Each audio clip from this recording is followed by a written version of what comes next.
Hello everyone and welcome to our module on the skin. The skin is the largest organ in the body. This is sometimes a question on Jeopardy!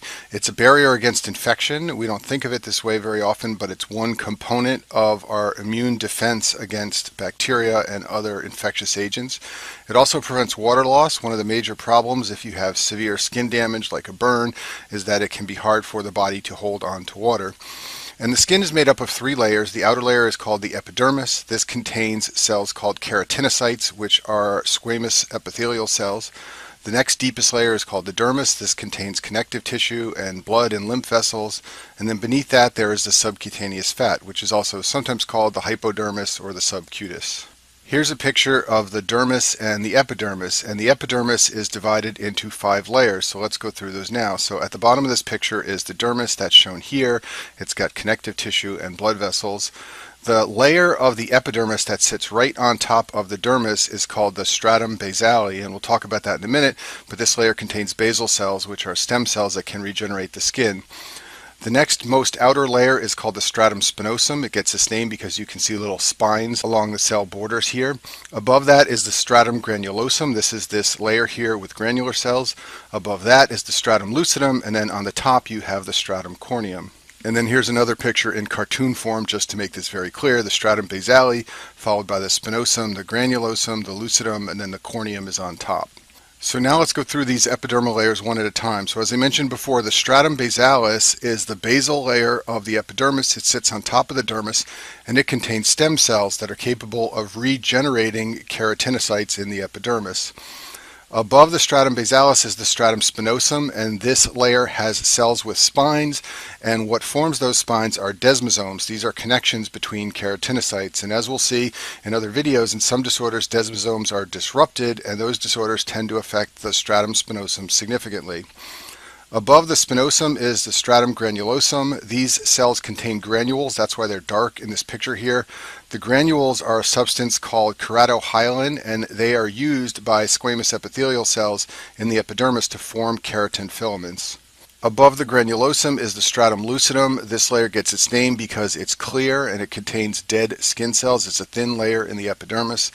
And then the outer layer is the stratum corneum, and what you need to know about this layer is that the cells in this layer are anucleated. They've lost their nucleus, and we'll talk about later how in some pathological processes you see nucleated cells in the stratum corneum. That is abnormal.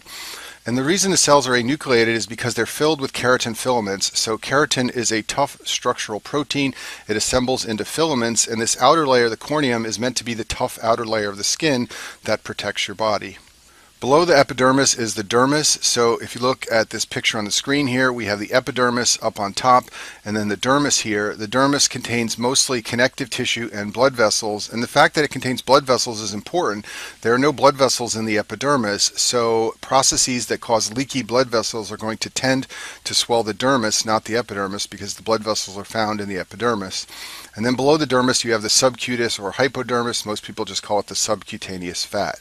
Now let's talk about dermatopathology. So dermatopathology is an important field in medicine where specially trained pathologists look at skin biopsies and describe the findings that they see, and these are used to make diagnoses of skin disorders.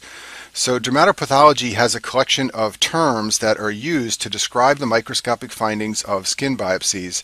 Some of those terms are shown on this slide here, so we're going to go through these now. These are all terms used to describe abnormalities you see of the skin when looking at a skin biopsy under the microscope. Hyperkeratosis means thickening of the stratum corneum from an excess quantity of keratin. Remember what I told you before, the stratum corneum contains lots of keratin. So when it becomes thick, you have hyperkeratosis. And this is a picture of hyperkeratosis. It's hard to recognize this if you're not trained in dermatopathology, but the stratum corneum layer here is thickened compared to normal. It's unlikely they'll ask you to recognize a thickened stratum corneum as a first or second year med student, but they may describe this finding and you need to know what it means. And hyperkeratosis occurs in a number of conditions. Psoriasis is a classic condition where thickened plaques develop. Those plaques are from hyperkeratosis. And if you play the guitar like I do, you will get calluses on your fingertips. Those calluses are from keratin buildup in the stratum corneum. That is an example of hyperkeratosis. Parakeratosis is usually seen together with hyperkeratosis, and it means that there are retained nuclei in the stratum corneum. Remember what I told you before, the cells in the stratum corneum should be anucleated. If you see retained nuclei, that is abnormal. This indicates hyperproliferation. It means that cells are moving up from the basal layer into the stratum corneum before they have lost their nuclei. This is seen in a number of skin diseases. You can see it in psoriasis. You can also see it in skin malignancies. And here's a skin biopsy on the screen here, and you can see some nuclei in the outer layer here. That is abnormal. Once again, it's difficult to recognize parakeratosis if you haven't been trained in dermatopathology. It's unlikely they'll ask you to recognize it from a picture, but they will expect you to know what the term means. Hypergranulosis, as the term implies, means increased thickening of the stratum granulosum. And the most important and high yield thing to know about this is a classic feature of lichen planus. I talk about lichen planus in the second video on skin disorders, but hypergranulosis is one of the hallmarks of that disorder. Spongiosis means fluid accumulation or edema of the epidermis. This is seen in eczema and many other skin conditions. This is an example of what it can look like on the screen here. You can see these fluid-filled areas in the epidermis. That's an example of spongiosis. Acantholysis means a loss of connections between keratinocytes. It's often a loss of desmosomes that significantly affects the stratum spinosum because, as I told you before, that's where lots of desmosomes are found. This leads to the presence of so-called rounded keratinocytes that are detached and freely floating in the epidermis. This is an example of acantholysis on the screen here. You can see that there are rounded keratinocytes. The layers of the epidermis have separated, and fluid can fill in here, and that often leads to the formation of a blister. And a high yield thing to know about acantholysis is that it's a key feature of pemphigus vulgaris, which I talk about in the video on blistering disorders.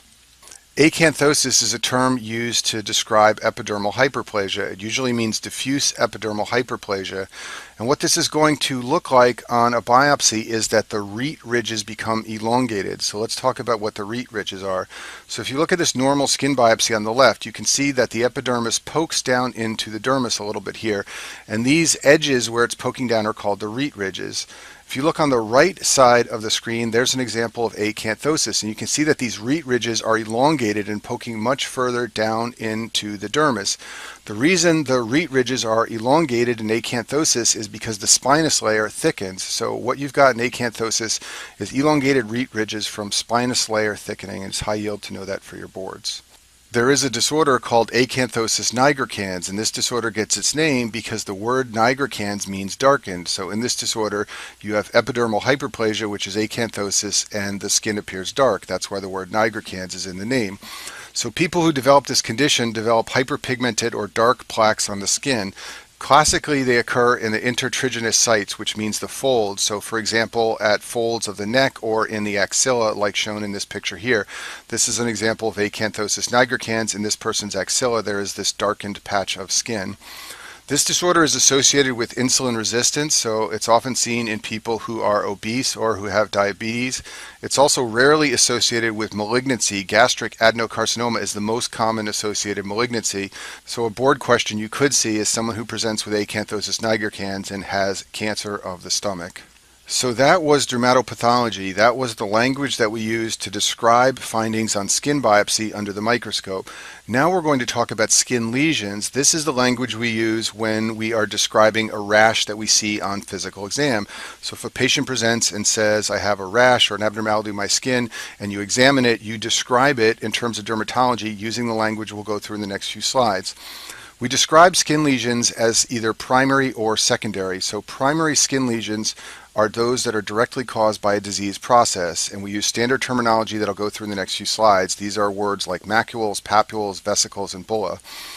Secondary lesions are portions of the skin that have been modified by the primary lesion, or sometimes they are caused by trauma or external forces.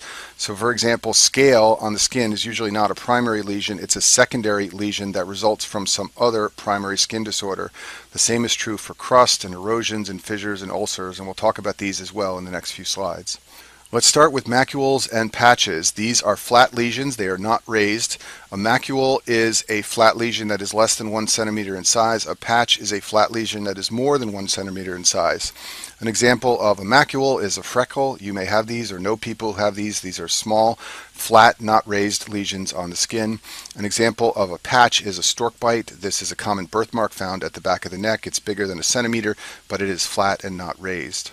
And here's a little cartoon just to make this very clear. Macules are flat but small, patches are flat but larger than a centimeter.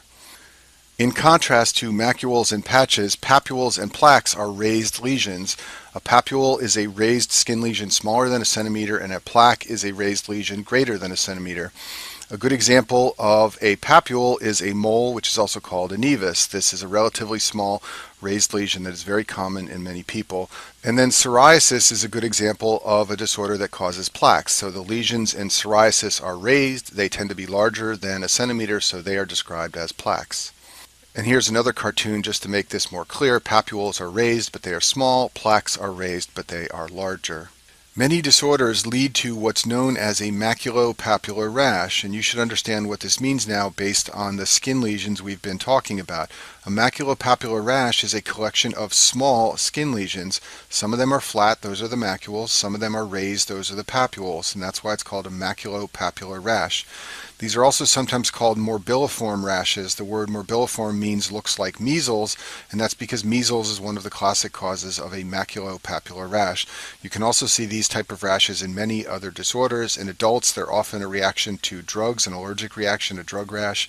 You can also see this type of rash in scarlet fever, syphilis, rubella, and many other conditions. Vesicles and bulla are fluid-filled lesions. The common name for these lesions is a blister. A vesicle is a fluid-filled lesion smaller than a centimeter, and a bulla, the plural for bulla is bullae, is a fluid-filled lesion that is greater than a centimeter. So chickenpox is a classic disorder that causes vesicles. You can see on this person's skin, these are fluid-filled bumps, but they are very small. Bullous pemphigoid is a classic disorder that causes bulla. I talk about this in the video on blistering disorders, but you can see that this person on their arm has very large fluid-filled lesions. And so here's a cartoon just to emphasize these points. Vesicles are small fluid-filled lesions. They often cluster together, like in that example of chickenpox we saw, and then bulla are larger fluid-filled lesions. A pustule is a variant of a vesicle that is filled with pus, so it has a white center.